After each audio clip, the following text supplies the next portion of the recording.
शब्दस्तंभ news चॅनलमध्ये आपले सहर्ष स्वागत। येरवडा लक्ष्मीनगर पोलीस स्टेशनची उत्कृष्ट कामगिरी।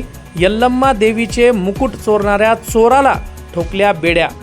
लक्ष्मीनगर येरवडा परिसरात आनंदाचे वातावरण। भाविकांनी मूर्ती पाहण्यासाठी पोलीस स्टेशन येथे केली गर्दी। लक्ष्मीनगर पोलीस स्टेशनचे वरिष्ठ पोलीस निरीक्षक रवींद्र कदम यांचे नागरिकांनी आभार मानले व त्यांच्या हस्ते मूर्तीची आरती करण्यात आली। पाहत रहा शब्दस्तंभ न्यूज।